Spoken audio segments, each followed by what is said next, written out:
Good afternoon, everyone. My name is Coco Wu from grade 10, and my topic is Say No to Judging by Appearance and Bullying. So let's start with the saying, don't judge a book by its cover when they're young. I believe everyone has heard this saying before, but when we step into our daily school lives, how many of us has truly followed it? Maybe we thought a quiet classmate is mean just because they don't talk as much. A student who is not as stunning as Taylor is determined ugly. Or a classmate who likes unique styles strange, just based on their outfits. And even though these small unthinking judgments might not be as harmful as we think they can be, but it can still be a sign to verbal harassment or even turn into verbal bullying. And to me, that's very terrible. And I bet none of you guys wants to be called ugly names every day. So today, let's discuss how to put an end to this. In our lives, we usually put people in small, fixed ideas just based on what they wear or how they look. And actually, it's not because that we're villains. It's just that our brains are used to sticking with things that feels familiar. Or, put it another way, we might use our own standards of beauty to judge others. For example, if you see a girl who might not have skin as fair as snow, nor big watery eyes, and she's not a quiet, gentle young lady either. Instead, she's the opposite. What would you think, or what would you say? Some people might compliment her for her free and unique beauty, but some might think that she's not quiet or not beautiful enough and label her harshful names. So we might joke on someone's out-of-style jacket or say they're too weird just because they don't fit the normal to our standards of beauty. But this way of judging isn't harmless at all. When we judge people by their appearance, it's like putting them into a stiff box. We rub off their unique parts, ignoring the skills they have behind a shy smile, and missing the stories that makes up who they truly are. And really, it's not just a chance to lose a good friend. It also makes them wonder, are my real selves good enough for others to see? So then, these small, unthinking judgments might make them hold back their true selves, trying to become the person they think others will like, instead of being proud of who they really are. Okay, I bet you guys are all gonna be bored listening to a 13-minute long speech. So before we move on to the next part, I would like to tell you guys a story. When I was in 5th grade, at that time, I was a carefree, cheerful girl. I never cared about my dark skin and the glasses that made me look like a nerd, which is just the picture back there, actually. All my troubles faded with a smile. But all that changed when 2 boys came into my school. After they saw my unique skin color and the straightforward personality I had, they started to call me harshful names like darky or crazy girl, just because I act a bit different and my skin color is a bit darker. Their game of the day is a joke called, let's go and tease Darky, just to make me mad. After that, they'll run off laughing. So then, I started to doubt myself. Am I really that ugly? Am I really that annoying? So then, I started to hit my face with thick white makeup, which soon gave me more pimples. And actually, that made them mock me even more. And one day, when I started to fix my makeup in the bathroom, trying to hit every part of my skin, there I knew. I've lost the innocence I had back then. And little by little, insecurity took over. But when I faced those cruel words, I choose to hold back, trying to make my actions put an end to this. But then I knew silence only made the bullies bolder. Because one day at a school payroll, I wore my favorite costume. And I thought maybe I would receive kind comments from others. But what I got is their yells calling me crazy, weirdo, in front of the whole cafeteria. And when I finally fought back for the first time, they pushed me down, squatting there. At that moment, I felt helpless. I wondered why I was being treated this way for just being different. So then, this talkative me slowly disappeared, hidden by those hurtful words. So once I experienced this, I found out that when we judge people by their appearance, it often leads to more problems in schools. For example, based on this study on US teenagers in 2016, verbal bullying can cause a lot of harm to their mental health.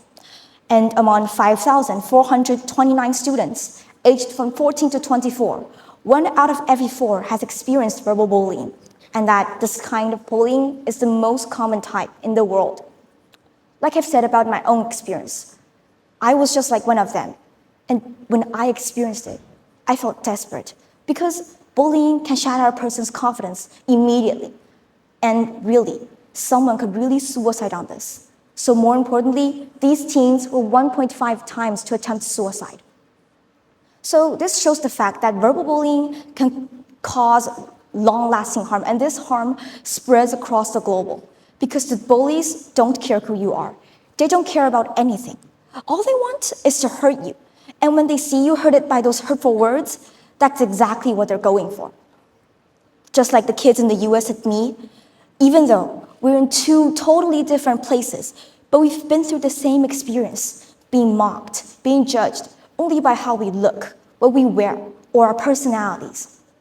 So, you see, it's not a one-spot thing. It can happen anywhere. And even though these words, for some of us, it might seem like just a casual joke or a remark, but to the victims, it's just like needles piercing their heart, making them feel insecure. Okay, I would like you guys to close your eyes and imagine. Have you ever been verbal bullied in your whole life? But I guess you guys haven't, since every one of you sitting down there is a lovely person from inside out. But unfortunately, that's not the case to me. Like I've said, I've endured 2 to 3 years of verbal bullying, and when I experienced it by myself, I felt really sensitive and insecure. So this can cause the victims to become unconfident, bad at making friends, easy to get mad, or even worse, turn into bullies. But still, some students might think that, oh, this is just normal, and they don't care. So this thinking can make the victims be overwhelmed with sad emotions. And these emotions do not only affect them, it might affect the people around them. And really, it's heartaching to see the light in their eyes fade little by little, all because of someone's hurtful words. And usually, we might even not notice all that because they choose to hide how much it hurts. And actually, these words don't disappear through time.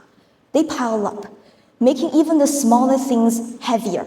A casual joke, a thoughtless label, for the victims, it's just nothing but insults.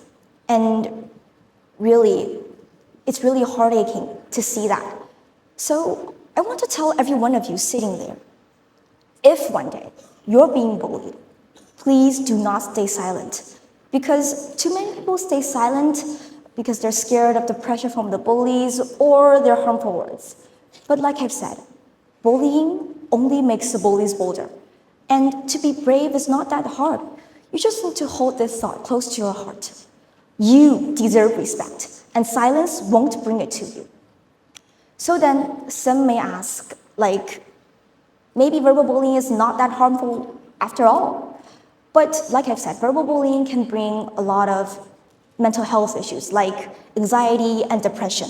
And this is not just a feeling of yours. Well, maybe it is, but it can affect your whole life, from you making friends to schoolwork, or even when you go to university. And actually, your physical and mental health is the most important thing than ever. And all of you should speak up for it. And so then some may ask, what can I do? First, talk to a close friend, a teacher or a family member, like someone you trust. They can comfort you, give you advice, or some may even help you to stop the bullying. And actually, schools have methods to deal with these kind of things. So don't be afraid to ask them for help. And if the bullying happens online, always remember that the law won't be on the right side. It is there to punish the bullies, and it is there to protect you. And most importantly, don't let these bad words make you feel bad about yourself. You, all of you, are unique, just who you are. And if you're really hurted, you can do something that you're good at or you're like. Write a diary, sing some songs, or draw a drawing. You are amazing, just who you are. So guys, judging people by their appearance has become a big problem in our society. And whenever someone gets bullied, it makes our community less friendly, it chips away our trust and kindness towards others. And most importantly, it's definitely not cool. So fixing this problem needs all of us. So starting today, we can be a bit more open-minded. At homes, parents can tell their kids how to respect differences. In schools, teachers can tell their students that verbal bullying is wrong. And in our society, for the rest of us, we can spread out the word that verbal bullying, that we should all deserve respect, no matter how we look.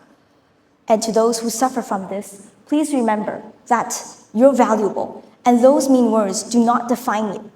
Your strength and kindness is the most important thing than ever. And for the rest of us, we should stand up against bullying for ourselves and for the respect that we deserve.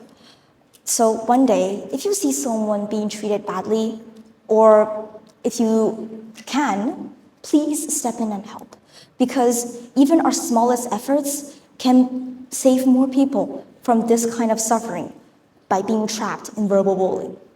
So at last, I would like to say that saying no to judging by appearance and bullying is just a start. Making a world where everyone feels safe, happy, and free to be themselves is what we can do to stop this kind of judging and put an end to verbal bullying.